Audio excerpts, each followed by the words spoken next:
Halo adik-adik, berikutnya kita akan melanjutkan pembahasan soal bagian C dari latihan ulangan bab 6 halaman 104 dari buku Erlangga ESPS Bahasa Indonesia kelas 6 Kurikulum Merdeka. Oke, langsung saja. Bacalah penggalan teks pidato berikut untuk menjawab soal nomor 1 dan 2. Nah, di sini adik-adik boleh banget dibaca dulu ya teksnya. Nah, berikutnya kita akan bahas nih adik-adik ya. Nomor 1 dulu. Apa hal yang dibahas dalam penggalan teks pidato tersebut? Jawabannya adalah pemuda adalah tulang punggung bangsa dan juga memiliki peran penting untuk memimpin Indonesia agar menjadi bangsa yang lebih baik dan maju. Nah, ini ada di paragraf ini adik-adik ya. Nah, jadi pemuda ini ya tulang punggung bangsa. Nah, dan memiliki peran penting dan tanggung jawab untuk memimpin Indonesia agar menjadi bangsa yang lebih baik dan maju. Nah, jadi ini ya diambil dari paragraf ini adik-adik ya. Gitu.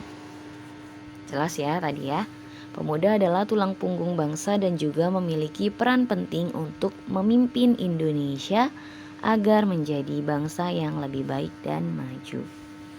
Berikutnya nomor 2. Tulislah kalimat persuasif yang tepat untuk melengkapi bagian rumpang dalam penggalan teks pidato tersebut. Nah adik-adik, untuk soal nomor 2 ini jawabannya bisa bervariasi ya, bisa macam-macam. Mungkin antara adik-adik dan teman-teman adik-adik bisa jadi berbeda jawabannya. Nah, di sini Kak Akida contohkan seperti ini ya. Teman-teman yang saya cintai, marilah kita menjadi pemuda yang berani memimpin bangsa Indonesia ke arah lebih baik. Nah, ini contohnya ya adik-adik ya. Kalau adik-adik punya kalimat yang lain yang jauh lebih baik itu boleh banget ya. Berikutnya nomor 3. Bacalah cerita berikut. Pak Dani ingin membuat iklan untuk memasarkan produk buatannya berupa meja belajar kepada masyarakat. Meja belajar tersebut terbuat dari kayu jati asli. Ukurannya 120 x 80 x 60 cm.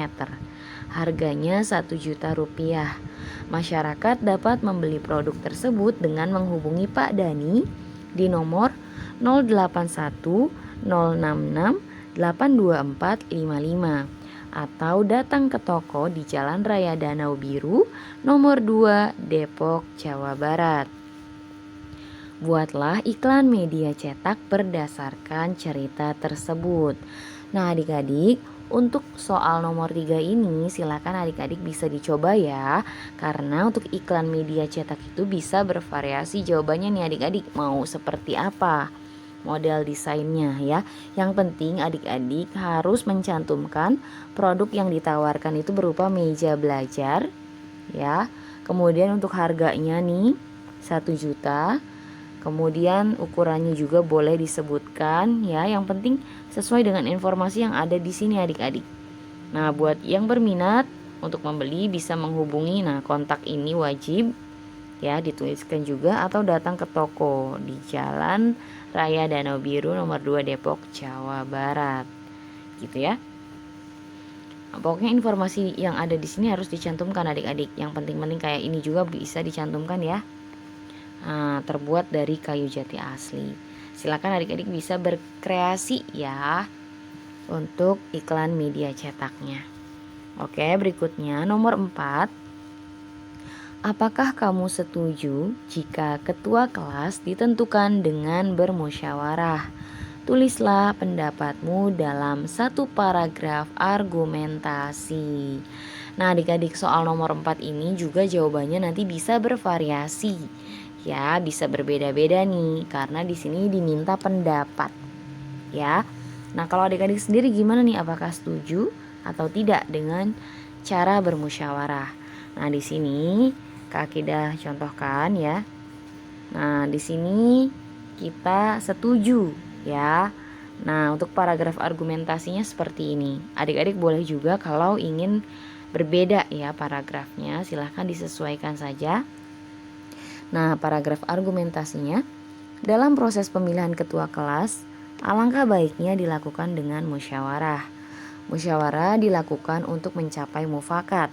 Setiap siswa tentunya memiliki pilihan yang berbeda. Untuk mencapai satu suara dan satu pikiran dapat dilaksanakan dengan melakukan musyawarah. Ketika tidak ada musyawarah, bisa menyebabkan kelas tidak harmonis. Dengan demikian, musyawarah dapat menjadikan lingkungan kelas yang lebih kondusif, berkompetisi secara sehat, dan melatih siswa untuk tidak mengambil keputusan atas kemauan dirinya sendiri.